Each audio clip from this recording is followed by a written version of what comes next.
Muy bien, vamos a empezar entonces nuestra última lectura para ya cerrar con el libro de Tiempos Recios. Quería compartir con ustedes dos cosas muy puntuales. La primera, comenzamos nosotros los que fuimos ingresando un poquito antes de la sala con esta imagen de la victoria de Samotracia.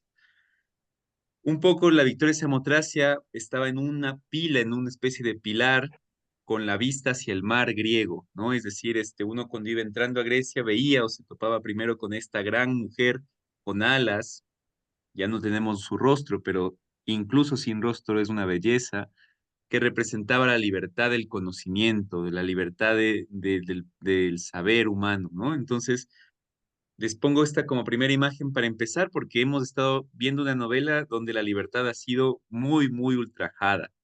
Y bueno, siempre el ser humano está buscando libertad, ¿sí? Entonces, los pueblos también están en libertad, también están sentir ese aire donde uno pueda volar con completa calma y tranquilidad, ¿no? Donde uno pueda soñar, donde uno pueda cumplir sus sueños y sus metas. Y para eso los gobiernos son también, queramos o no, importantes. Y lo otro, quería, junto con el contraste de la libertad, la imagen eh, del azar, del amor, del encuentro, ¿sí? A través de un poema que me parece que puede ser como una especie de introducción al epílogo que ahora vamos a leer y que ya van a ver de qué se trata. Les leo nada más del poema. Es un poema estilo haiku que lo escribió Juan Maquiavelo, un amigo mío de Alexis también, y que tiene como seudónimo, cuando él escribe sus poemas, Gaviota Miro. Recordemos que la diéresis en la letra lo que hace es alarga el sonido y también le da un acento. Entonces, en vez de decir miro, es miró, ¿no? Le da un poco de entonación. Su poemario se llama Susurros de Ciencia y uno de sus poemas dice así: Cuando ella me encuentre, ¿sabré estar ahí? Esta velada porfía de abrazar, el viento sabe, ella no vendrá. Y el haiku tiene la singularidad de que se puede leer también, hay dos poemas en uno. El que les leí es del primero y el segundo es el que está con letras rojas. Sabré, el azar sabe, ella vendrá. ¿Sí? Dos poemas se leen en uno mismo, ¿no? Y dos poemas que es una dualidad. Es un poema Wow. hermoso, ¿sí? Tiene su libro Susurro de Ceniza, que es todo escrito así en haiku, ¿no? Entonces, lo que le da belleza al poema es esa dualidad, ese encuentro de las dos partes, ¿no? El azar va a saber que viene, por otro lado, él sabe que no. Es lo que nos pasa a nosotros, ¿no? Sabemos que alguna cuestión no va a volver a suceder, pero el azar tiene otros criterios, otras lógicas, y eso refleja el poema. Muy bonito, ¿no? Bien, empezamos entonces con el resumen ahora sí. Te doy el paso al Exao que nos ayude, que él ha estado en la semana pasada también con el resumen. Entonces, para no perder costumbre, le vamos a pedir al Exao que nos ayude. Así que vamos, Alexao, nos quedamos contigo. Con gusto, adelante. Ahora lo proyecto.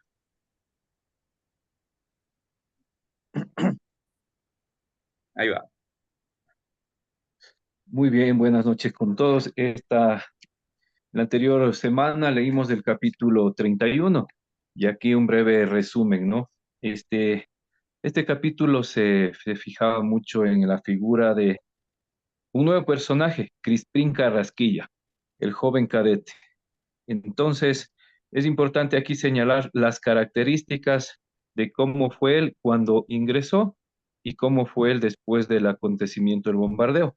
Así que él fue un alumno promedio, él fue un excelente deportista, un muchacho sencillo, de amistad fácil. Se llevaba bien con todos, tanto con sus compañeros como con sus superiores.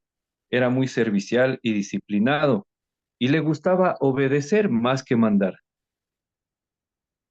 El acontecimiento, el bombardeo, el bombardeo al patio principal de la Escuela Politécnica Militar, donde estudiaba Crispín. Esto fue por parte de los aviones del Ejército Liberacionista y dejó muchos heridos, entre ellos el mejor amigo de Crispín, Cristóbal Fomento, apodado el Urogallo. ¿Qué es lo que le dolió a Crispín de su amigo? Que por este bombardeo y la herida que tuvo, queda tuerto, pierde un ojo, y esto ya no le permite continuar con la carrera militar. Entonces él debía ya buscar otra profesión. Y así como Gallo, hubo muchos más que quedaron heridos. Eso le dolió mucho y este acontecimiento es lo que crea en él un cambio. Empiezan en la escuela militar a conversar y a dialogar sobre los temas políticos, cosa que no se hacía antes. Desde que cayó aquella bomba en el patio de honor, todos los cadetes empezaron a hablar mucho de política, y no solo Crispín. Y aquí ocurre algo sorprendente, el cambio de personalidad en Crispín Carrasquilla. Se vuelve un líder que a sus compañeros conversaban y escuchaban en las cuadras, en los recreos, en la noche, en los toques de queda de la escuela y en las oscuridades de las literas. Intercambiaban ideas y conversaban de lo sucedido y de la situación política que atravesaba el país. Eh, Seguimos con algunos acontecimientos de este capítulo, como es la huelga en el aeropuerto de La Aurora, en pleno recibimiento de Castillo Armas y Purifoy. Aquí los liberacionistas provocan a los cadetes y se arma una pelea ahí en el recibimiento y otra igualmente de liberacionistas contra cadetes afuera del Cine Capitol. Entonces, aquí empieza ya esta riña entre las dos partes, ¿no?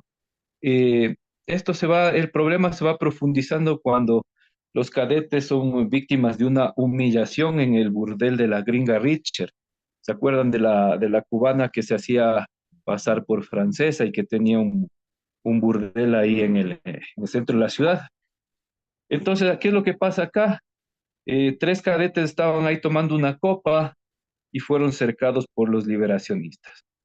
Hay una pelea, una bronca, botellazos, todo el tema, pero cuando todo ya parece calmarse, seis liberacionistas entran armados y los apuntan a ellos, y ahí es cuando los otros en inferioridad de armas, sin armas prácticamente, empiezan a humillarlos. Los someten a que los desnudan primero, los obligan a bailar desnudos, a cantar y a hacer maricadas, dice, mientras les escupían y les orinaban.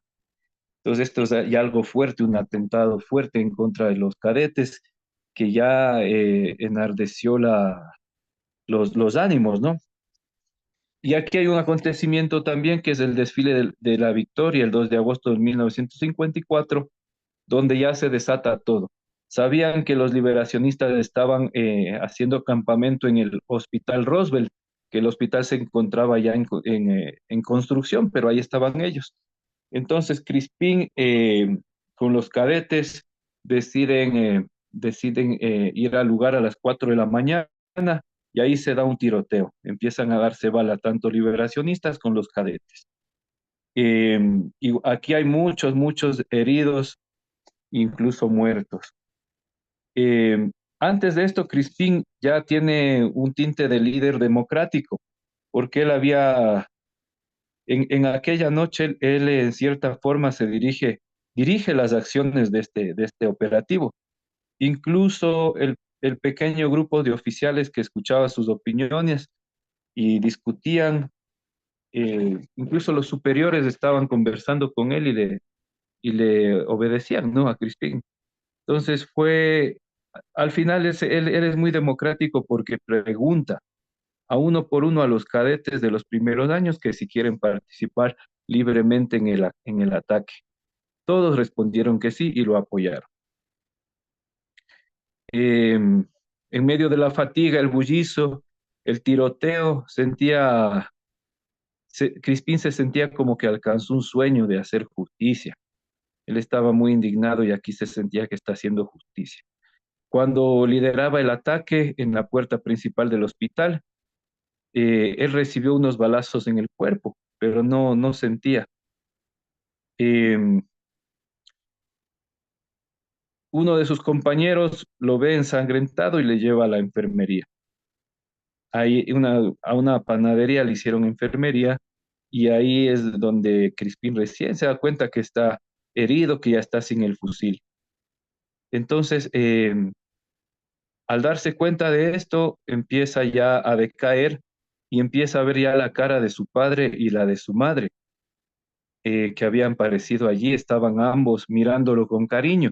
Es una especie de alucinación que él ya tiene, porque ya está cerca de morir, ¿no? Está admirado, siente pena. Él hubiera querido decirle algo bonito a sus compañeros que le auxiliaban, pero ya no tuvo fuerzas ni para hablar.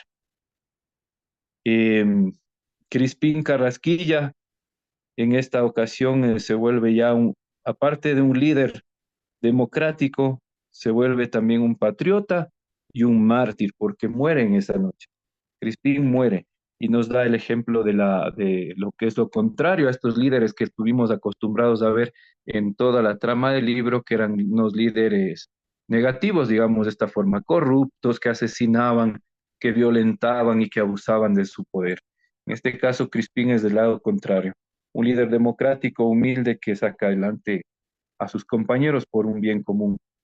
Por último, los padres de Crispín Carrasquilla trataron de recobrar el cadáver de su hijo, pero no lo lograron. Los superiores militares informaron que habían sepultado el cadáver junto con las otras víctimas en una fosa común.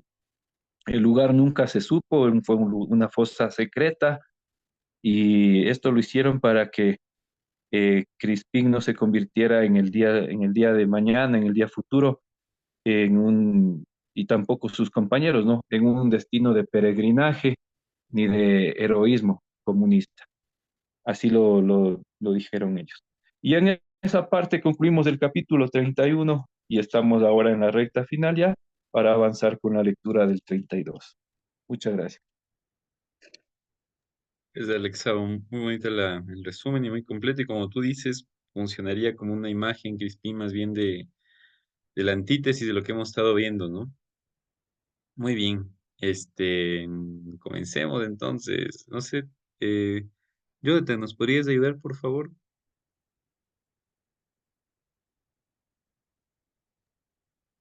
A ver, pero ¿me ayudas proyectándole? Ahí nos ayudamos mutuamente. Ya, ahí estamos. Perdón. Ubico acá.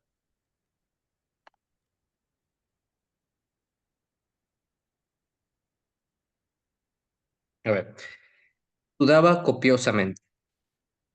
No era el calor, pues desde la cama veía las aspas del ventilador girando deprisa sobre su cabeza y sentía en la cara el vientecito que despedían. Era el miedo. No había sentido un miedo así nunca antes, al menos que recordar. Ni siquiera el día que supo que habían asesinado al jefe y que probablemente con ese asesinato su suerte se hacía trizas y tendría que vivir en el futuro a salto de mata. ¿Acaso fugarse al extranjero? Pero aquello había sido tristeza, rabia, soledad, no miedo. Miedo era lo que sentía ahora, un miedo que lo tenía sudando un sudor frío, que le empapaba la camisa y el calzoncillo y le hacía castañear los dientes. A ratos le venían rachas de escalofríos que lo paralizaban y debía contenerse, con gran esfuerzo, para no llorar a gritos pidiendo socorro. ¿Socorro a quién? ¿A Dios? ¿Acaso creían en Dios? ¿Al hermano Cristóbal entonces? Estaba amaneciendo. Veía una lucecita azul allá en el horizonte que iría creciendo y le mostraría el huerto de su casa en Petionville, con sus árboles frutales, sus jacarandas y enredaderas. Pronto las gallinas comenzarían a cacarear y los perros a ladrar. Con el día y la luz del miedo disminuiría, y él tendría que dominarlo del todo antes de ir a la embajada dominicana, donde lo habían citado a las 11 de la mañana.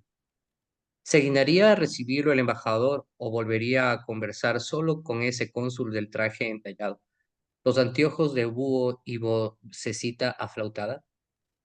¿Tendría ya una respuesta de Balaguer? Pensó con vergüenza que nunca hubiera imaginado que un día, impulsado por el miedo, recurría a ese maldito hombrecillo, el presidente Joaquín Balaguer, para que le salvara la vida a él, a Cita, su mujer, y a sus dos hijas pequeñas. ¿Le contestaría Balaguer en persona? ¿Haría ese gesto de magnanimidad, perdonándolo y repatriándolos a él y a su familia? Balaguer podía ser un traidor, pero era un intelectual. Tenía sentido de la historia.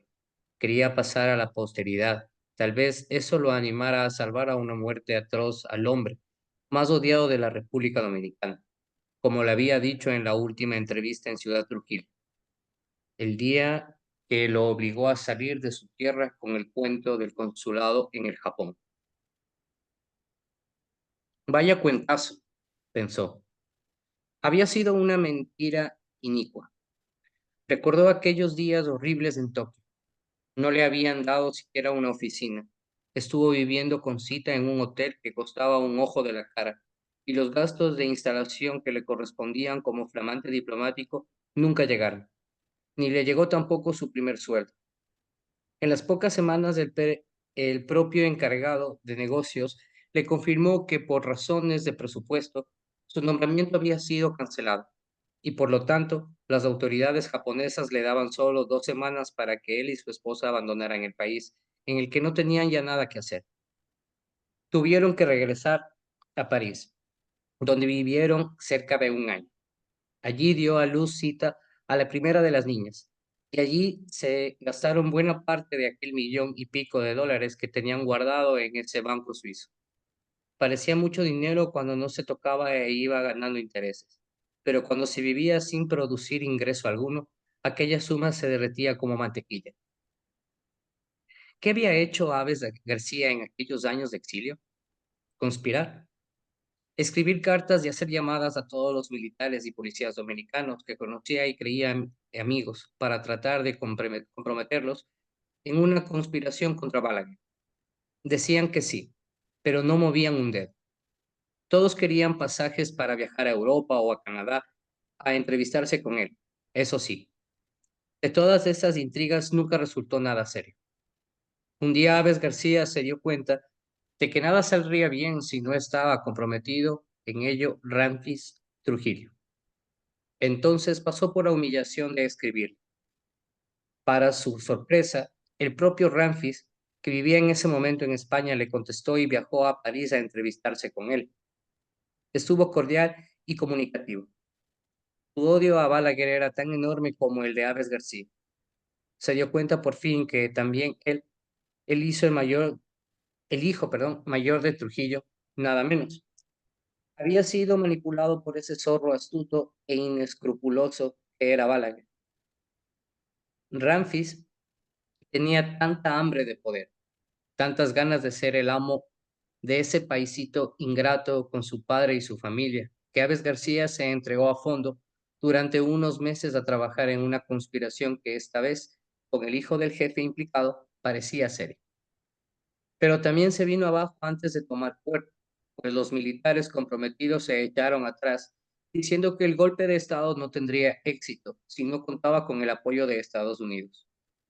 Terminaron por correrse.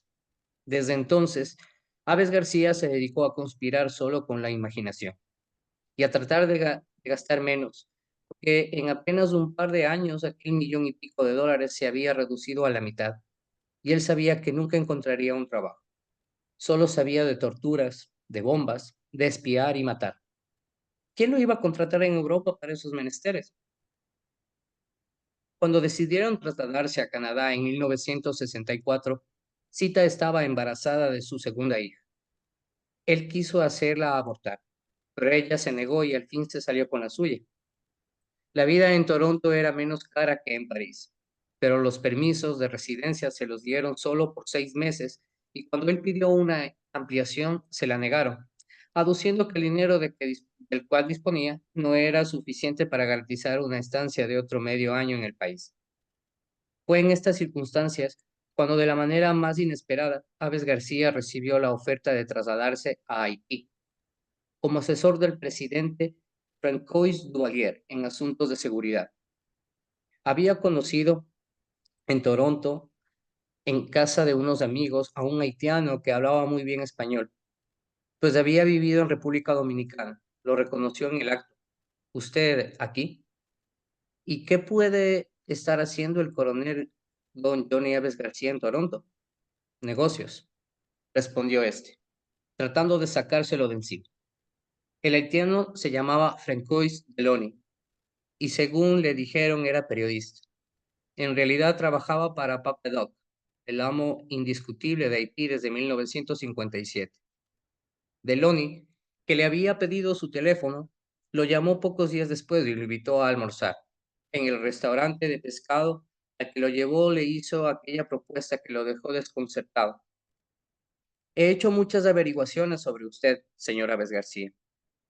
Sé que lo ha echado de su país el presidente Balaguer y que desde entonces da vueltas por el mundo, convertido en una especie de paria. ¿Se interesaría por una propuesta seria? Trasladarse a Puerto Príncipe, trabajar para el gobierno haitiano. Aves García se quedó tan sorprendido que tardó unos segundos en contestar. ¿Habla usted en serio?, dijo al fin. ¿Puedo preguntarle si esta es una oferta del presidente Francois Duvalier? De él mismo en persona, asintió Delon. ¿Le interesa? Su cargo sería asesor del presidente en asuntos de seguridad. Aceptó de inmediato, sin saber siquiera cuánto le pagarían ni las condiciones de su trabajo. Fui un imbécil, pensó. Era ya de día. Las gallinas habían comenzado a cloquear, los perros a ladrar y las tres sirvientas a moverse y hacer ruido en la cocina. Una semana después, él, Sita y las dos niñas estaban en Port-au-Prince, alojados en el Hotel Les Ambassadeurs. Aquellos primeros días habían sido los mejores, recordó Aves García. El calor, el sol radiante, el olor a mar, la vegetación lujuriosa, los merengues, lo hacían sentirse en el Caribe. Le parecía que aquella masa de gente iba a ponerse a hablar de pronto en el dulce español dominicano, pero aquellos negros y mulatos hablaban creol y francés, y él no los entendía palabra. 2 días después lo llevaron a ver al presidente Duvalier, a su oficina en el Palacio de Gobierno. Era la primera vez que lo veía, sería también la última. Se trataba de un hombre enigmático, médico de profesión, pero se decía sobre todo brujo. Su poder lo atribuían los haitianos a la santería que practicaba y que fascinaba y aterrorizaba a la vez a todo su pueblo. Era alto, delgado, bien vestido, de edad indefinible. Lo recibió con mucha amabilidad, en su traje oscuro y sus zapatos brillantes, y le habló en un español muy bien hablado. Le agradeció venir a colaborar con su gobierno en materia de seguridad. En lo que le dijo sabía que era un experto. Le habló muy bien del generalísimo Trujillo y le dijo que afortunadamente se llevaba a sí mismo muy bien con el presidente Balaguer. Y aquí se permitió una broma también algo enigmática. Gracias, Jonathan. Eh, Mamá, ¿nos podrías ayudar leyendo, por favor? Claro que sí. Buenas noches. ¿Qué tal? Ahora, cuando sepa que está aquí colaborando con mi gobierno, el presidente Balaguer se pondrá algo nervioso, ¿no cree usted? Una sonrisa pasó rápida por su cara oscura y sus ojos profundos que brillaron un instante detrás de los gruesos anteojos. Luego le explicó que su ministro de gobierno estaría en contacto con él para todos los asuntos prácticos. Se puso de pie, le extendió la mano y adiós. Aves García no lo había vuelto a ver en privado en los 2 años que llevaba en Haití, solo de lejos en ceremonias oficiales. Le había pedido audiencia por lo menos en una docena de ocasiones, pero según el ministro de Gobierno, el jefe del Estado estaba siempre ocupadísimo y sin tiempo para recibirlo. Tal vez esa era una de las razones por las que Aves García había cometido la estupidez de ponerse a conspirar con el yerno del presidente Duvalier, el coronel Max Dominique, esposo de Marie Denise Dedé, la hija de Papá Doc. Al pensar en Dedé, Aves García sintió un pequeño cosquilleo en el pene. Le había ocurrido las pocas veces que había visto a esa mujer tan alta y altiva, de cuerpo tan hermoso, de mirada tan fría y dura, que traducía ese temperamento implacable y tiránico que le atribuían, muy semejante al de su padre, decían. ¿Cómo hubiera querido Aves García lamerle la raja a esa diosa de ébano y de hielo? El recuerdo del coronel Max Dominic hizo que Aves García recordara su situación. Otra vez lo invadió un terror helado y se puso a temblar de pies a cabeza. Había conocido a Max Dominic en la Academia Militar de Petionville, donde daba sus clases sobre temas de seguridad.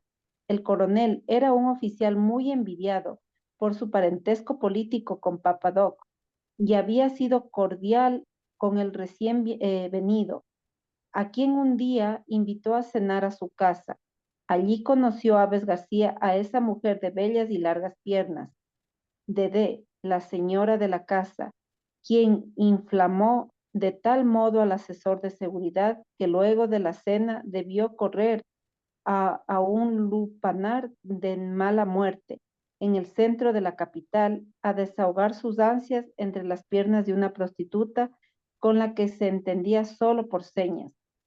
Así había comenzado aquella relación con el coronel Max Dominic. Poco a poco, de manera encubierta, se había ido incorporando, estúpidamente, pensó de nuevo, a una conspiración que encabezaba nada menos que el yerno del presidente Francois Duvalier, para impedir que tomara el poder, a su muerte, el hermano menor de Dedé, Jean-Claude, apodado Baby Dog, a quien Papadoc había designado su heredero. Extraña y absurda conspiración de la que en múltiples reuniones a las que Aves García asistió, se hablaba entre aquellos militares que rodeaban a Max Dominic, de una manera espectral, sin fijar fechas, sin precisión alguna sobre lugares, ni armamentos, ni ramificaciones políticas, como si todo estuviera todavía en un estado gaseoso, prenatal, hasta que de pronto empezó a circular gracias al tam-tam humano, sin que de ello saliera una línea en los diarios ni se mencionara en los noticieros radiales, la noticia de que el gobierno de Papadoc había hecho fusilar a 19 oficiales del ejército por haber formado parte de un conato golpista. Cuando Aves García se calmó de un poco, se levantó y fue a ducharse. Estuvo largo rato bajo el chorro de un agua que no llegaba a ser fría, solo tibia. Luego se lavó los dientes y se afeitó cuidadosamente, y por fin se vistió, poniéndose el mejor traje que tenía y una camisa de cuello. Si lo recibía el embajador dominicano, convenía que lo impresionara bien. Mientras tomaba el desayuno, dejó intacto el plato de fruta. Dijo que no quería huevos y se limitó a tomar una taza de café con una pequeña rebanada de pan negro. Pensaba obsesivamente en la bajada dominicana y en Balaguer. Como no comía casi nada estos últimos días, había tenido que hacer que las sirvientas le abrieran nuevos huecos en la correa. Eran solo las 7 de la mañana y se dispuso a hojear los periódicos que una de las criadas había dejado ya sobre la mesa. Tampoco la prensa no decía una palabra de la conspiración develada, ni mucho menos sobre el fusilamiento de los 19 militares implicados, ni tampoco del nombramiento del coronel Max Dominic como nuevo embajador en España, ni del viaje el día anterior de este y su esposa Mary Denis a Madrid para asumir su nuevo cargo. ¿Por qué había perdonado el presidente Duvalier al jefe de la conspiración mandándolo de embajador en España, en vez de hacerlo fusilar como a los oficiales del ejército que conspiraron con él? Por el amor que sentía a su hija Mary Denis, sin duda. ¿Sabría Papadoc que ella, Dedé, la que había metido en la cabeza de su esposo la idea de una conspiración para liquidarlo y reemplazarlo? Tenía que saberlo. Francois Duvalier lo sabía todo y no podía ignorar que Dedé estaba resentida y dolida. Todo Haití lo comentaba, de que hubiera elegido a su hijo menor para que lo sucediera en el poder en vez de a ella. Y pese a todo, el brujo había perdonado a esa hija feroz y ahora los mandaba a España, y ella y a Max como embajadores luego de hacer fusilar y sepultar a escondidas a los militares implicados en la conspiración. ¿Por qué Duvalier no lo había hecho fusilar todavía él? ¿Por qué le deparaba un castigo especial, enriquecido con aquellas torturas sobre las que él instruía desde hacía 2 años a los Tom-Tom Macoutes en la Academia Militar de Pétionville? Otra vez la tembladera le subía desde los pies a la cabeza y le hacía entrechocar los dientes. Estaba sudando de nuevo y el sudor le había mojado ya la camisa limpia y su pantalón. Tenía que controlar estos nervios. No era bueno que el embajador dominicano lo viera en ese estado, porque informaría de inmediato al presidente Balaguer. ¿Y qué satisfacción sentiría al saber que Aves García estaba aterrado por los castigos que le preparaba Duvalier por haberse metido a conspirar con su yerno y su hija? A las 8 de la mañana entró al cuarto donde Zita dormía con las niñas. Su mujer estaba ya despierta, tomando el desayuno que le había traído a la cama una de las sirvientas. Una taza de té, un plato de piña y papaya y unas tostadas con mantequilla y mermelada. Qué tranquila y serena parecía. ¿Se daba cuenta del riesgo que corrían? Sin duda, pero tenía fe ciega en él y lo creía capaz de arreglar todas las cosas, la pobre. ¿Por qué no están levantadas las niñas?, le preguntó en vez de darle los buenos días. ¿No van a ir al colegio? Tú mismo ordenaste que no fueran, le recordó Zita. ¿Ya no te acuerdas? ¿No te estarás volviendo Ar- arteriosclerotíco? arteri- Espera, arteriosclerótico. perdón, espero. Sí, cierto, reconoció él. Mientras no se aclaren las cosas, mejor que las niñas no salgan de la casa, tampoco tú. Ella sintió, él la envidió. Podían morir con una muerte atroz en cualquier momento, y ella comía su fruta como si ese fuera un día semejante a los otros. Sintió compasión por su propia mujer. A lo largo de todas las reuniones que había tenido en casa de Dedé y de Max Dominique, ella nunca se había inquietado. Cuando supo que Francois Duvalier había hecho fusilar a los 19 oficiales complicados en la conspiración, permaneció muda sin hacer el menor comentario. ¿Lo creía su superhéroe capaz de salir alegremente del monstruoso enredo en que estaban metidos? Hasta ahora, mal que mal, era cierto. Había encontrado siempre la manera de escapar de las situaciones más escabrosas, pero Aves García tenía el presentimiento de que esta vez ya no le quedaba puertas por las que huir de la mala suerte. Vagamente recordó al hermano Cristóbal, allá en México, contando la historia de los Rosacruces, y añoró la serenidad y la paz que sentía siempre que escuchaba sus prédicas. ¿Te vas a la embajada? ¿Crees que nos repatriarían?, preguntó ella como si ya lo diera por hecho. Por supuesto, dijo él. Espero que Balaguer comprenda que le hice una gran concesión pidiéndole ese favor. ¿Y si no?, preguntó ella con una ligera inflexión en la voz. Ya veremos, dijo él, encogiéndose de hombros. No te muevas de acá. De la embajada volveré derecho a la casa a contarte. Salió y el chofer no estaba. Mal síntoma. Él le había indicado la noche anterior que estuviera aquí temprano. ¿Había huido? ¿Le habían ordenado que no viniera? Cogió las llaves de la camioneta y condujo él mismo. Lo hizo despacio, evitando a los peatones que con absoluta irresponsabilidad se cruzaban y descruzaban al paso de la camioneta como si fuera ésta y no ellos quien debía evitar un accidente. Media hora después estaba estacionando frente a la legación dominicana, en el centro de Port-au-Prince. Faltaban unos minutos para las 11 y él esperó dentro del coche, con el aire acondicionado prendido.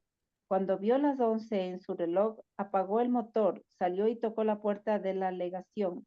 Le abrió la misma chica morenita que lo había recibido 3 días atrás. El señor cónsul lo estaba esperando. Le sonrió muy amable. Pase, por favor. O sea, no lo iba a recibir el embajador tampoco esta vez. La muchacha lo guió hasta el mismo despacho de la vez pasada. El cónsul llevaba el mismo traje color gris, muy entallado, que le quedaba estrecho y parecía dificultarle la respiración. Le sonrió con la misma risita forzada y los ojitos chisporroteantes que él recordaba muy bien. ¿Alguna noticia, señor cónsul? Fue Aves García al grano de inmediato. Desgraciadamente no, coronel, le respondió el cónsul, a la vez que le indicaba con la mano que tomara asiento. No hay respuesta todavía. Aves García sintió que su cara se había llenado de sudor. El corazón le latía con fuerza en el pecho. Quisiera hablar con el embajador, balbuceó, y había en su voz algo implorante. Solo le quitaré 5 minutos. Por favor, señor cónsul. Este es un asunto muy serio. Tengo que explicárselo a él. El embajador no está, coronel, dijo el cónsul. Quiero decir, no está en Haití. Ha sido llamado a consultas a Santo Domingo. Aves García sabía que el cónsul mentía. Estaba seguro de que si abría de un patadón la puerta de su despacho, lo vería allí, asustado, detrás de su escritorio, dándole unas explicaciones que serían también otras mentiras. Gracias, mamá. Usted no... Ya, listo. Gracias. Tati, ¿nos puede ayudar, por favor? Ok, a ver.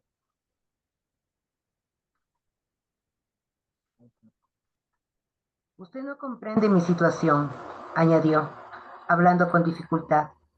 Mi vida, la vida de mi esposa y de mis 2 hijas están en peligro. Se lo he explicado en mi carta al presidente Balaguer. Si nos matan, será un gran escándalo internacional para él. Un escándalo que podría tener consecuencias políticas gravísimas para su gobierno. ¿No lo comprende? Lo comprendo muy bien, coronel. Le juro que sí, afirmó el cónsul, moviendo la cabeza. Hemos explicado el asunto a la Cancillería Dominicana con lujo de detalles. Deben estar estudiando su caso. Apenas haya respuesta, yo mismo le avisaré. Usted no lo comprende o me está mintiendo, dijo Aves García, incapaz de contenerse. ¿Cree que hay tiempo para eso? Pueden matarnos hoy mismo, esta tarde mismo. Las leyes me amparan. Somos dominicanos. Tenemos derecho a ser repatriados de inmediato. El cónsul se levantó de su escritorio y vino a sentarse a su lado. Parecía estar luchando por decir algo, pero no se atrevía. Sus ojitos asustados miraban de derecha a izquierda. Cuando habló, bajó tanto la voz que parecía susurrar. Permítame un consejo, coronel. Asílese. No espere más. En la legación de México, por ejemplo. Se lo digo como amigo, no como cónsul. No vendrá ninguna respuesta a su carta al presidente Balaguer. Yo lo sé. Estoy arriesgando mi puesto al decirle esto, coronel. Lo hago por caridad cristiana, porque entiendo muy bien su situación y la de su familia. No espere más. Aves García trató de incorporarse, pero el temblor le había vuelto y se dejó caer nuevamente en el asiento. ¿Tenía sentido ese consejo? Tal vez sí, pero él había sido expulsado hace años de México por indeseable. Argentina entonces. Sí, lo Paraguay. Aunque le temblaban mucho las piernas, la segunda vez que lo intentó pudo incorporarse. Sin despedirse del cónsul, caminando como un autómata, se dirigió a la puerta de la calle. Tampoco respondió al saludo de despedida que le hizo la muchacha morenita. En la camioneta estuvo sentado, sin encender el motor, hasta que la tembladera amainó. Sí, eso. Tratar de asilarse en una embajada latinoamericana que no fuera México. ¿Brasil? Sí, Brasil o Paraguay. ¿Habría embajadas de esos países en Port-au-Prince? ¿Lo vería en la guía telefónica?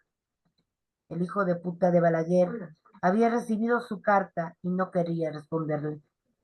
Para ocultar las pistas, quería que Papá Doc lo matara, por supuesto. Tal vez el presidente Duvalier le había consultado su caso. ¿Qué hago con él, señor presidente? Y ese zorro que nunca se comprometía le habría respondido: lo dejó enteramente a su ilustrado criterio, Excelencia. Tendría terror de verlo aparecer por la República Dominicana y que movilizara a los muchos partidarios que tendría todavía el jefe. Y no solo dentro del ejército. Quería que Papadog hiciera el trabajo sucio y acabara con él. Al pasar por la Academia Militar de Petionville, recordó el trabajo que había cumplido allí estos 2 últimos años. Las charlas increíbles que les daba sobre seguridad a los cadetes, los casos especiales que les contaba a los oficiales y a esos cuerpos auxiliares de expresidiarios y delincuentes con prontuario que llamaban los tontón macautes.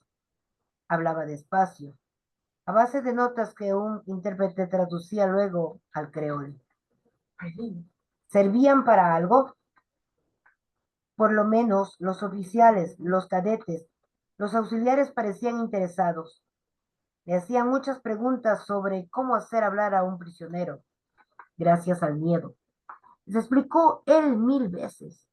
Hay que hacer que tengan mucho miedo, de ser castrados, de ser quemados vivos, de que les reventaran los ojos, de que les rompieran el culo con un palo o una botella. Infundirles pánico, terror, como el que sentía él en ese instante. Hasta les había hecho comprar una silla eléctrica. Parecía la que él instaló en la 40, allá en Ciudad Trujillo, como la que tenía el general Ramfis en la Academia de Aviación, con una diferencia. La silla eléctrica de Petionville nunca funcionó como era debido. No se podía graduar la electricidad y electrocutaba a los prisioneros inmediatamente, en vez de irlos asando poco a poco hasta que hablaran.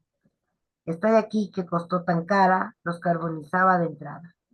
Se rió, sin ganas, y recordó cómo había hecho reír a sus alumnos aquella vez que les contó que durante los interrogatorios allá en Ciudad Trujillo, mientras los prisioneros chillaban o imploraban a él, se le antojaba siempre recitar poemitas sentimentales, llamado Nervo, o tararear canciones de Agustín Lara. Había sido una locura ponerse a conspirar con el coronel Max Dominic, una locura estúpida, desgraciada, que probablemente acabaría con él sentado en la silla eléctrica de la Academia Militar de Petionville, que en vez de ir sacudiendo a pocos a los prisioneros, los electrocutaba a la primera descarga. Todo había sido un error garrafal, empezando por venir a Haití, paisucho donde todo terminaba mal. ¿Por qué no lo había matado todavía Papadov como a los oficiales fusilados? ¿Qué torturas había planeado para él? Y, seguramente de acuerdo con su amigo Balaguer, cuando entró a su casa en Petionville, Aves García tenía el pantalón, la camisa, la chaqueta y hasta la corbata empapados de sudor. Tita estaba en la sala con las niñas, leyéndoles un cuento. Al verlo en ese estado, palideció. Él movió la cabeza negando.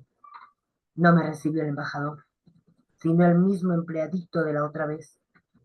Le temblaba la voz y pensó que si se ponía a llorar, su mujer se aterrorizaría, y lo mismo las dos niñas. Haciendo un esfuerzo sobrehumano, se contuvo.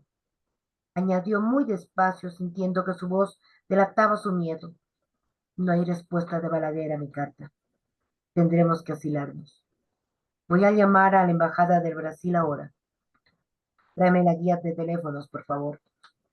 Mientras Cita iba a buscarla, las dos niñas se quedaron sentadas, quietecitas en el sofá. Ambas se parecían a su madre, no a él. Estaban muy bien vestidas, con unos guardapolvos azules y unos zapatitos blancos. Había en su inmovilidad y seriedad como la premonición de que ocurría algo grave, que era mejor no preguntar a su padre qué podía suceder. Cuando Aves García vio volver a la sala a Cita, advirtió que no tenía la guía de teléfonos en la mano e iba a reñirla cuando lo contuvieron la palidez de su mujer y su mirada de terror. Era alta y robusta, pero había adelgazado mucho estos últimos días. Tenía levantado un brazo y le señalaba a la ventana. ¿Qué pasa?, murmuró él, a la vez que daba unos pasos. hacia el gran ventanal, que lindaba con el huerto y la calle. Las camionetas acababan de estacionarse frente a la entrada. Eran 3, y ahora una cuarta se colocaba junto a ellos. Los hombres, con overoles y las camisetas y boinas negras que eran el uniforme de los Tontón Macoutes, estaban bajando a saltos de los vehículos. Calculó por lo menos una veintena. Llevaban garrotes y cuchillos en las manos, y estaba seguro, aunque no los veía, que tenían pistolas y revólveres colgando de las gruesas correas negras de la cintura. Se alineaban frente a la cerca, sin entrar, esperando una orden. Ya están aquí, pensó. No sabía qué hacer, qué decir. ¿Qué esperas, Johnny? Exclamó Zita a sus espaldas. Se volvió y vio a su mujer abrazando a las 2 niñas, que se habían puesto a llorar prendidas de su madre. Haz algo, Johnny.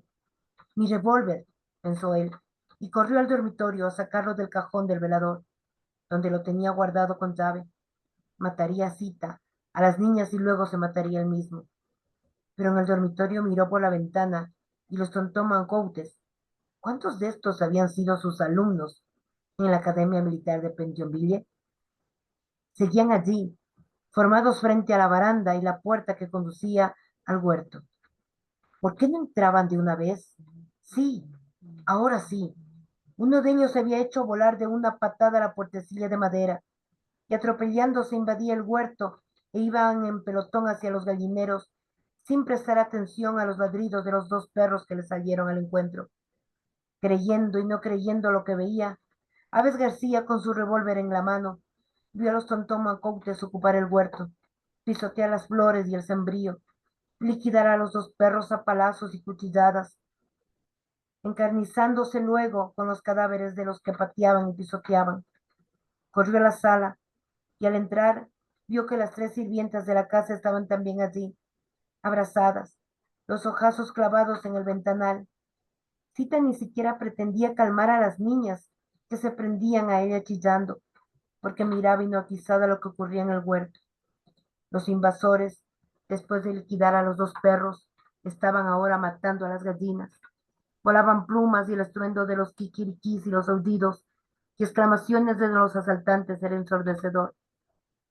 Han matado a los perros y a las gallinas, escuchó decir a Zita. Ahora nos toca a nosotros. Las 3 sirvientas arrodilladas se habían puesto a rezar y a llorar a la vez. Aquella matanza no terminaba nunca, y tampoco el griterío. Aves García ordenó absurdamente a las 3 sirvientas que echaran llave a la puerta, pero ellas no lo oyeron o no tenían ya fuerzas para obedecerle. Cuando vio ceder la puerta de entrada de la casa y asomaron las primeras caras negras y los ojos vidriosos. Los han drogado, alcanzó a pensar. Levantó el revólver y disparó, pero en vez del tiro sintió el golpe seco del percutor contra la caserina vacía. Se había olvidado de poner las balas y moriría sin haberse defendido, sin matar siquiera uno de esos negros asquerosos que, como siguiendo una consigna muy precisa, en vez de dirigirse a él o a Zita o a las niñas, golpeaban con los garrotes y acuchillaban a las sirvientas, gritando cosas incomprensibles, seguramente insultos, maldiciones. Él abrazó a Zita y a las niñas, que con las cabezas incrustadas en su pecho temblaban ya sin fuerzas para llorar. Los Tontomancoutes saltaban ahora, como bailando sobre los cadáveres de las 3 sirvientas, o lo que quedaba de ellas. Aves García alcanzó a ver que tenía sangre en las manos, en las caras, en las ropas, en los garrotes, y todo aquello parecía más que una matanza, una fiesta bárbara, primitiva, un ritual. Nunca, ni en sus peores pesadillas imaginó que moriría así, masacrado por una horda enloquecida de negros, que aunque llevaban revólveres preferían los garrotes y los cuchillos, como en los tiempos remotos, los de las cavernas y las selvas prehistóricas. Aunque ni yo ni Aves García, ni Zita, ni las niñas vieron el final de todo aquello, sí lo vio una testigo, la evangelista Dorothy Sanders. Era una vecina con la que solo habían cambiado venias de saludo pese a vivir en la misma calle. Ella contaría después, todavía tomando tranquilizantes para los nervios, y decidida a regresar a los Estados Unidos cuanto antes, renunciando a su trabajo misionero, que luego de realizar aquella terrible matanza, los negros habían rociado unas latas de querosén en la vivienda y la habían prendido fuego. Ella había visto desaparecer aquella casa en un montón de cenizas y subir a sus camionetas y partir a los asesinos y pirómanos, seguramente convencidos de haber llevado a cabo un trabajo muy bien ejecutado. Gracias a ti. Bueno, llegamos hasta aquí. Por cuestión de tiempo no vamos a poder leer la última parte, que es el después, que también es sumamente interesante. En realidad la historia ya terminó ahorita, ¿no? Falta solo el después, que lo leeremos ya el jueves, y ahí sí ya con el después habremos concluido el jueves todo el libro, ¿no? Pero la historia ya terminó ahorita, ¿no? La historia tal cual ya ha acabado. Así que bueno, eh, no sé si compartimos en salas, ¿qué les parece por cuestiones de tiempo? ¿O prefieren compartir aquí? No sé cómo estaban haciendo, Alexao, o prefieren. En sala general estábamos, si es que no están más de 10. Ya, hagámoslo así entonces, un ratito para no irnos tan tarde. Bueno, qué impresiones les dejan, ¿no? Bueno, hemos vivido una escena muy fuerte. Al final, Aves García termina realmente muy mal. Y bueno, para poder escucharles, me queda una imagen grabada, ¿no? Y es esta cuestión de les matan no con armas, sino con cuchillos, con palos, como si hubiera un retorno a la barbarie, ¿no? Es decir, como si el ser humano tuviera esa tendencia de siempre volver a formas primitivas de lenguaje, de acciones, de violencia, ¿no? Eh, ¿Cómo frenar eso, no? Pero bueno, en fin, quisiera un poco escucharles qué sentimiento les deja un poquito esta lectura final, eh, cómo se sienten, qué imágenes, con qué imagen se quedan, qué les parece lo de Aves García. No sé, nos escuchamos un ratito, pues.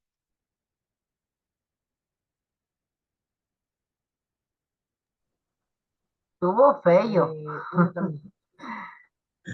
Y como tú decías, es no solamente regresar a la forma primitiva, es un sufrimiento mucho más largo, se podría decir, que no es lo mismo darte un disparo que acuchillar. Y cómo empiezan primero hasta con los animales, ¿no? Mm, Con los animales, con las plantas, como justamente decía, como un ritual, porque no solo era el hecho de asesinar, de matar, sino el hecho de mientras lo hacían, lo disfrutaban y como que era una fiesta para ellos. Justamente por eso eso era como un ritual, porque como que daban cánticos y risas y, y golgorios en cada matanza, ¿no?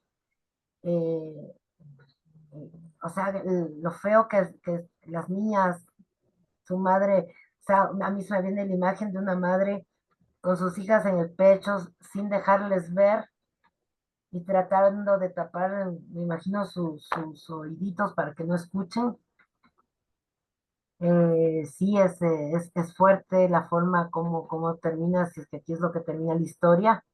mm, Eh, y se podría decir como que en resumen, hay muchas cosas, ¿no? Si vamos solo dentro de la política. Mm, Lo que mal empieza, mal acaba. ujú, El venderse por unas cuantas monedas, algún rato como uno dice el karma te alcanza porque el hecho de venderte la parte a la que te vendiste, nunca te, el mismo hecho que a ti también te compró, puede comprar a otros, como tú le ayudaste a traicionar, te van a traicionar también a ti, mm, ¿ya? El no poder confiar en nadie dentro de la política, ni a los que les prestaste tus servicios, así haya sido de mala forma, eh, y no poder haber alcanzado, aunque sea el último, a irse a un lado para otro país o algo, ¿no? mm, Fue muy tarde y hasta las sirvientas que de pronto no tendrían que ver nada, también como justos pagan por pecadores, ¿no? Estuvieron en una hora que no debían estar, estuvieron en el lugar equivocado, como quien diría. mm. Entonces sí, sí es, termina como una escena muy grotesca, muy sangrienta, y uno se imagina los llantos, los gritos, esa desesperación de querer salvar a los míos, porque ya ves, García no pensaba en él. Es más, él quería dar una muerte, entre comillas, más bondadosa, se podría decir, con un disparo, Y pero probablemente hubiera sido más bondadosa, ¿no? sí. Entonces, sí fue feo. Y o sea, queda ese sabor amargo de que al final toda la trama, todo lo que hicieron, igual siguió con más muerte. Lo que la violencia engendra más violencia. Sí. Y un poco, retomando esto, hay que verlo en clave, como les comentaba, y lo que dices tú, Tati, también, en clave tribal, ¿no? Recordemos que habíamos dicho que el gran motivo del libro o la gran trama por la que Vargas Llosa atraviesa el libro es la violencia, ¿no? Es una de sus grandes eh, críticas y también de sus escritos, ¿no? Y ahorita acaba con la gran danza de la violencia, en realidad, ¿no? Eh, donde no solamente son los que deberían sufrir de esa violencia, como Aves García está inmerso en una violencia, es más, sus propios alumnos a los que les enseñó cómo matar, a cómo torturar, son los mismos ahora los que le hacen eso, sino que también pagan, como tú decías, Tati, personas justas, ¿no? Personas que nada tienen que ver como los sirvientes, o porque la violencia es como si fuera un animal que devora a la gente. Nosotros lo vivimos todo el tiempo, vivimos grandes danzas de violencia, por ejemplo, en el país, ¿no? Que devora a personas que no tienen nada que ver. Y parecería, como tú dices, que hay un goce y un disfrute en eso, ¿no? Entonces, claro, los tiempos recios al final son esos, ¿no? Son tiempos que no terminan nunca de suavizarse, es como un ciclo de violencia que nunca va a terminar si es que la violencia es el centro, ¿no? Es como una circularidad. Pero comienza como un ritual y en realidad es paradójico y lo de Vargas Llosa me parece una sutileza en medio de la imagen grotesca porque lo único que aplaca de la violencia el ser humano, según un filósofo muy importante como fue un filósofo francés que seguramente Vargas Llosa conoció y con el cual habló, porque Vargas Llosa vivió en Francia, estudió con eh, a filósofos franceses y estoy seguro que lo debe haber conocido, que se llama René Girard. Él dice que la única manera para nosotros poder desahogar la violencia es a través de los ritos. No hay otra forma, ¿sí? Los ritos los que permiten al ser humano desahogar esa violencia que tiene interna. Pues podría ser bonito hacer un parangón ahí, ¿no? Es un rito, ¿no? Comienza con el sacrificio animal y termina con el sacrificio humano.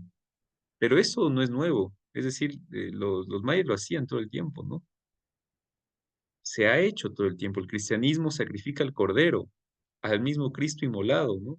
Es decir, hay toda una imagen ahí muy, muy interesante que podríamos irla como analizando, ¿no?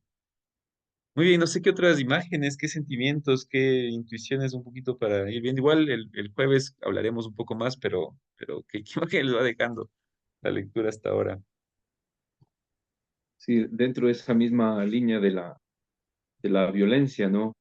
Tiene su motivación en en acaparar el poder y el dinero. Entonces, por dinero asesinan, por ambición de poder asesinan, pero de fondo también esta lucha de izquierda y derecha eh, está asesinando a la democracia que es creo yo, una de las formas más evolucionadas que ha llegado el ser humano para organizarse, ¿no? Políticamente y que muchos también la promueven, pero no la practican porque hay justamente este abuso y esta violencia de las partes extremas partidistas que la asesinan, que la violentan y que no le dejan planificarse. Una democracia tapiñada en una elección popular, democrática, entre comillas, pero que ya en la práctica no lo estamos, no se lo está haciendo, por lo menos aquí en nuestro ambiente latinoamericano, ¿no? Sino que todo se ha desgastado en el debate y en esta guerra partidista. Por lo tanto, tendríamos que volver a retomar los criterios de democracia para entender bien a la política que actualmente queremos por lo menos llegar, ¿no? A vivirla. Pero como están las cosas, sí es complicado y esto que vemos ahorita todavía se viene dando. Las masacres que ha habido últimamente aquí en las cárceles, los grupos de narcotraficantes, mafiosos que hacen los amotinamientos dentro de las cárceles. Ahí se ve todo esto, pero nosotros no vemos porque esas cosas ya son bajo el telón, digamos, que se dan eh, asesinatos, torturas, decapitaciones, todo se da ahí adentro. Y en las calles también, ¿no? Nos asombramos de Guayaquil, de Esmeraldas, que la delincuencia, todo esto, pero la mayoría de actos violentos se dan entre las mafias. Quiere decir que todavía está dándose esta situación de barbarie, de violencia. Y también que es una forma de cómo ellos de marcar territorios en esta guerra, ¿no? Ya vimos en el capítulo anterior la guerra de que se arma entre liberacionistas y cadetes. La mafia uno, la mafia 2, y así estamos en esta guerra civil interna, digamos así. Todavía está sucediendo. Entonces, para cuestionarse mucho cómo salir de ese círculo de violencia y no ser parte de eso también, ¿no? Sí, Por ahí. parecería, gracias Alexado, y de ahí le damos paso a Nere. Es muy interesante lo que mencionas, porque en realidad la democracia es la que se pone en juego, pero las imágenes de violencia nos acompañan todo el tiempo, ¿no? Todo el tiempo estamos viendo imágenes de violencia que quizás se vayan a ir naturalizando más ahora que tenemos redes, pero desde lo que ha pasado, por ejemplo, con Donald Trump, ¿no? Si nos ponemos a pensar, menos mal la bala no le llega, pero le pudo haber llegado y hubiéramos visto todos a nivel mundial una escena donde una persona le mata y le da un tiro en la cabeza, ¿no? Entonces, hay algo que tomar en cuenta, la violencia siempre ha acompañado al ser humano, desde que el ser humano nace, tiene una realidad violenta dentro de él. La cuestión es cómo canaliza el ser humano esa violencia, ¿no? Nunca va a parar la violencia, es decir, la paz absoluta es un ideal que no se puede alcanzar, nunca se ha alcanzado. O sea, siempre hay escenas y momentos donde hay más violencia que otras, o no, pero lo de Aves García es interesante porque él vive y muere bajo su ley, ¿no? Una ley violenta. El problema es que esa violencia salpica a gente inocente. Entonces la democracia, claro, está en riesgo, ¿no? Es muy, muy riesgoso eso porque con violencia no se gobierna, ¿no? Nere, te escuchamos. Bueno, sí, agradezco porque estoy unida y conectada con lo que cada uno dice, ¿no? A mí me provocó mucho sentimiento de tristeza, de impotencia, de también como de, de asco, ¿sabes? Sí, sí. Eso. Por otro lado, estoy de acuerdo también con lo que dicen, o sea, maldita violencia que no permite la paz. O sea, esto es de generación en generación y parece que nunca se va a terminar. Me asusta. Me asusta porque siento que el país cada vez está en sucesos más fuertes de violencia, que algunos conocemos y otros no, y no se sabe qué hay detrás. Como tú decías, ¿no? De todo lo que se está viviendo, de todo lo que vemos, pero también por ejemplo, nuestro país colombiano, que está al lado, vecino, ¿no? ¿Cuántos años de gente que sale huyendo por esta violencia? O sea, esta imagen última del libro yo la escuchaba ayer y hoy en familias que he acompañado y que vienen huyendo porque han quemado sus tierras y han llevado a sus familias y les han matado a sus padres. Entonces, o sea, sí te coge el corazón y dice, bueno, detrás de esta violencia, ¿qué es lo que está, no? Está el narcotráfico, que es un monstruo al cual no podemos apagar. Está lo que decía el Alexis, el conseguir el poder y como sea. O sea, hasta dónde este mundo está completamente roto. O sea, está completamente que no sé por dónde es que hay como que volver a recomponerle, ¿no? Porque es como tú decías, historia tras historia y de muchos años, pero ¿qué hacemos ante eso? Mm. O sea, ¿qué hacemos? O sea, ¿qué hacemos? Porque lo tenemos todos los días. Y a mí sí me asusta por algunas situaciones y mirando el país como está. Este tiempo recio ha sido como muy impactante porque es como repensar en el mundo, pero en nuestro país, o sea, que está viviendo algo muy fuerte. Y es que la violencia nos está completamente abrazando. O sea, nos está hundiendo, no en el abrazo fraterno, sino nos está haciendo un nudo que no sé si nos vamos a poder liberar o qué hacer, ¿no? Entonces sí me quedo ahí como con un nudo aquí, porque sí me angustia, de verdad sí me angustia y cada vez veo como políticas más contradictorias, cada vez veo como decisiones muy contradictorias a un tema más de la democracia que decía Alexis, a un tema más de paz. Aquí, por ejemplo, dentro de nuestro conjunto estamos luchando porque están abriendo todas las puertas de los conjuntos porque dice que son calles que tienen que pasar los carros. Estamos en una pelea con el municipio terrible, ¿no? Entonces, no les interesa el ser humano, no nos interesa la seguridad. Cada uno ve por sus cosas. En Manabí tenemos un alcalde que está 100% en el narcotráfico y por eso está como está. Entonces, cada vez que veo que esto va como incrementándose y si los políticos cada vez están más metidos en estos temas, esto está peor. Entonces, sí, sí me deja un poco triste este libro y Gracias. angustiada. No, gracias por los sentimientos. A mí también, ¿ah? Creo que no nos podría dejar alegres, ¿no? Es decir, tampoco creo que el autor tenga esa intención, sino me parece a mí, y escuchando tener tu reflexión muy profunda, realmente, claro, yo a mí, ya de manera personal, el libro un poco me ayuda a volver nuevamente a poner pies sobre la tierra, ¿no? Es decir, hay violencia en el mundo, hay, la estamos viendo, es que es indudable. Negarlo sería estar en otro planeta, ¿no? Estamos viviendo eso, ¿no? Y eso que no hemos vivido la Primera y Segunda Guerra Mundial, que cuántos murieron y de qué formas. O sea, por lo menos ahorita hemos tratado, pero está una guerra próxima en Rusia, estamos con todo el tema del narcotráfico aquí en Latinoamérica, o sea, el mundo parece caótico, ¿no? Y yo también me quedo con la pregunta, Nere, la misma tuya, ¿no? Hay violencia, esa es la realidad. ¿Qué hacer para, o bien, poder evitar algo, o bien tratar de alguna manera equilibrar algo, o qué hacemos frente a ese mundo violento? ¿Cuál es nuestra postura, no? Pero esa es la pregunta clave, creo yo. Lo de Aves García, no, lo de Aves García para mí es como una especie de consecuencia de lo que él era, ¿no? Es decir, no me da tanta pena Aves García en el sentido estricto, porque hacía cosas peores, pero los colaterales son siempre los que pagan platos y por lo general son más, porque Aves García era uno, el resto eran como cuatro, cinco, seis, ¿no?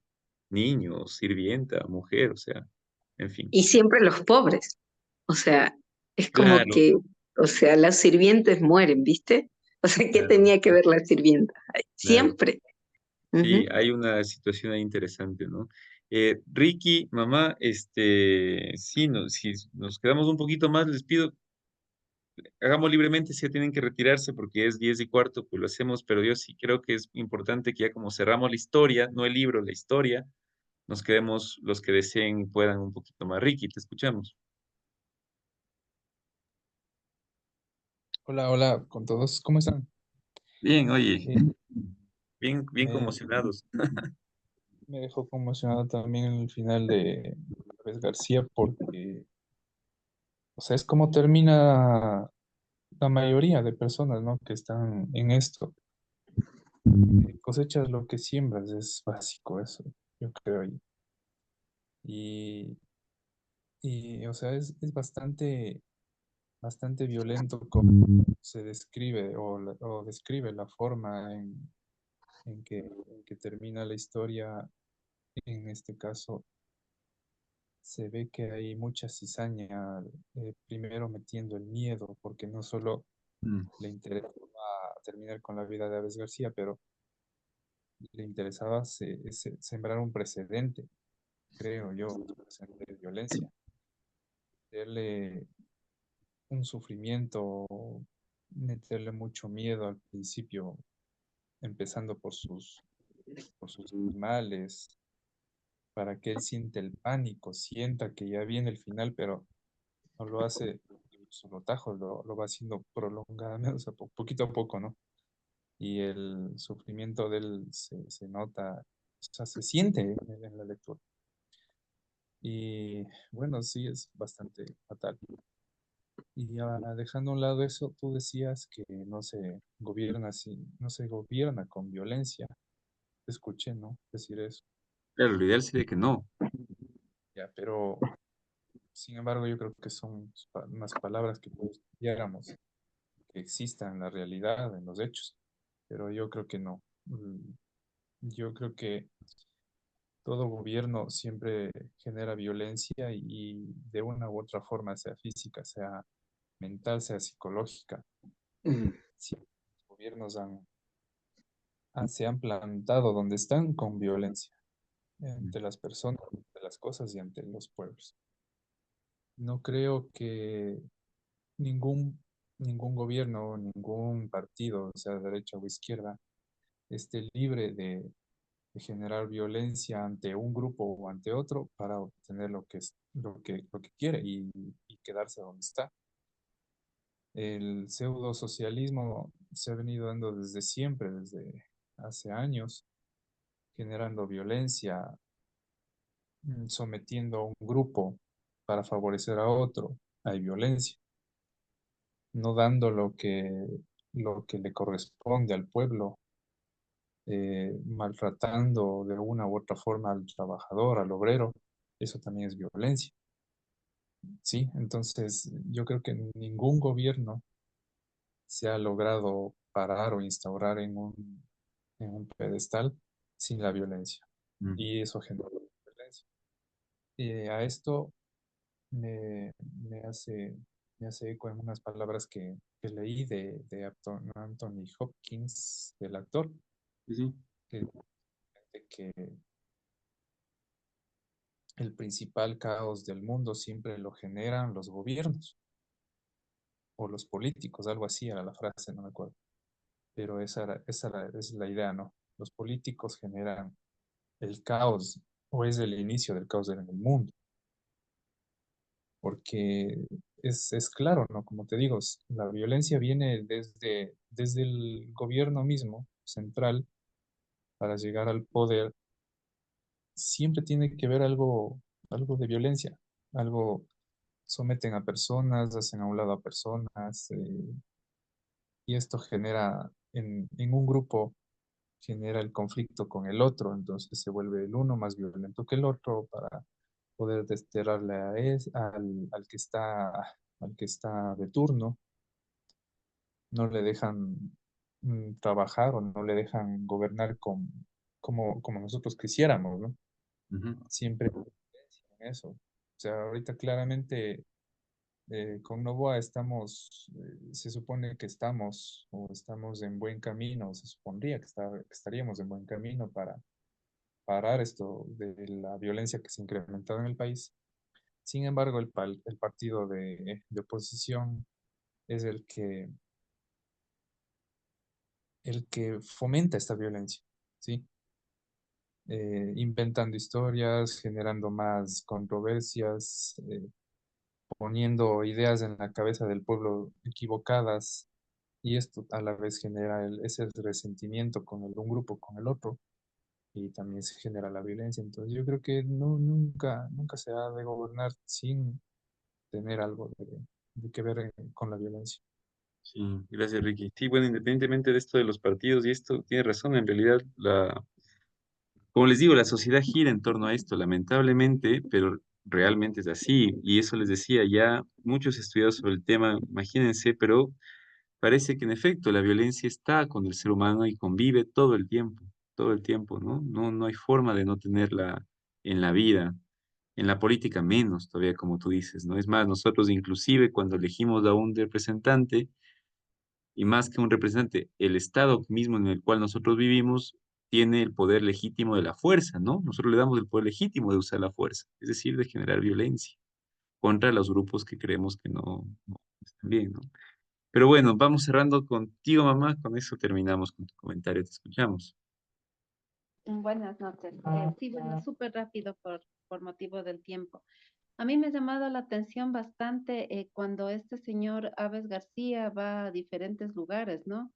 Y comienza a gastar todo su ahorro, entre comillas, ¿no? Ahorro, digámoslo así, pero me llama la atención cuando él dice que no saben qué trabajar, no saben nada más que hacer sino matar, si no es torturar, conspirar. ¿Qué es su trabajo? Entonces, me llama la atención eso, Conspiración que le lleva a esto, ¿no? sí. Y claro, le contratan y igual va a Haití, donde aparentemente tuvo una nueva oportunidad, pero no. Igual sigue con su mismo trabajo de siempre. O sea, tenía una nueva oportunidad hasta que conspira, pues que es natural de él, parecería, ¿no? O Sí, sea, ella no puede librarse sí, de su ser. no saben qué más hacer. Ese es su trabajo en definitiva. Y es muy triste, ¿no? Me imagino yo que habrá mucha gente así y por eso el mundo está como está. Eso por un lado, ¿no? Y digo, claro, lo que pasó es una consecuencia de sus propios actos, aunque al final él mismo piensa, ¿no? Él piensa incluso en las sillas eléctricas, ¿no? Sí, Sí, sí. en que había dejado instalando en varios lugares, qué terrible me parece. Eso por un lado, y por otro lado, sí, comparto con la opinión de todos acerca del tema de la violencia, ¿no? Y también digo, claro, estamos en este mundo, ¿no? El país sumergido en violencia, pero no solo el país, yo creo que es a nivel mundial. Y me acordé de la Franja de Gaza y me acordé de las noticias que se escuchan, que muchos niños cómo sufren ahí, que ciudades enteras invadidas de basura, que no tienen ya servicios básicos. Entonces, yo digo, es duro, ¿no? Y este libro nos hace pensar en eso y también como ser, o sea, yo digo como ser una gotita de agua en medio de todo este océano, nosotros como junco, ¿no? Eh, Reunirnos para leer y para reflexionar, para tratar de cambiar todos estos hechos violentos desde nuestros hogares, creo yo, Ujú, porque desde ahí se va formando a los niños, a las personas, y yo creo que eso es importante, nosotros razonar, meditar y ser ese granito de arena que contribuyamos para que el Ecuador sea mejor y el mundo sea mejor. Eso, ujú. nada más. Gracias, mamá. Qué bonito cierre, sí, te agradezco porque en realidad un poco esa es la idea, que podamos no quedarnos quizá en la escena grotesca, podríamos decir un poco masoquista, inclusive fea del último, ¿no? O sea, no quedarnos con esa imagen rondando en el sentido estricto de la palabra, como morboseando sobre la violencia de los hechos, sino en pensar salidas, formas, como incentivarnos a ver la realidad y a partir de eso dar una respuesta, como dices, ¿no? Y en efecto fue la conspiración su ethos, yo siempre, es la frase que más me gusta, siempre repito, ¿no? Ethos anthropo daimon, ¿no? El carácter del hombre, cómo vivamos, va a definir nuestro destino y cómo vamos a terminar. Es así, sí, sí. Como nosotros instauremos nuestra vida, va a ser consecuencia como nosotros vamos a seguir para adelante, ¿no? Pero bueno, nos queda entonces la escena final. Yo lo que les sugiero es que no perdamos de vista la totalidad de la obra. Ya veremos por ahí alguno que otro análisis que va a ser interesante. Acordémonos que inicia la obra con publicidad, con una violencia muy socapada y miren, termina con una violencia muy explícita, ¿sí? Es como una circularidad que se cierra ahorita completamente y no nos olvidemos que esto que leímos en el primer capítulo también es una forma de la violencia, también es una forma de este ataque y es lo que termina generando aparentemente tan inocente como esta publicidad, todos estos sucesos que ahora nosotros estamos viendo de manera más particular y muy con nombres y con apellidos. Es decir, la publicidad ahorita se materializa, siempre la publicidad se materializa, ¿sí? Nunca se queda en la idea, siempre afecta a algo, a alguien, a un grupo, a un sector, modifica algo, mueve una cosa, ¿no? Es un círculo, ¿no? Entonces, lo de Vargas Llosa. Quedémonos con eso también y bueno, seguimos pensando el jueves, me despido, nos despedimos, muchísimas gracias por la lectura de hoy día Es una delicia leerlo a Vargas Llosa, como ven, nos transporta a todo lo que vive el personaje paso a paso y a toda la tensión, el drama y esto. Tiene una narrativa excelente, ¿no? En medio de todo lo que escribe como duro, como autor, como escritor, es extraordinario, escribe muy bien. Así que bueno, gente, nos veremos el jueves y el jueves sí ya cerramos con un personaje que queremos muchísimo todos. Ya nos veremos el jueves. Gracias, Chao, chao. chao, Gracias. descansen. Buenas noches. Descansen. Chao, chao, chao.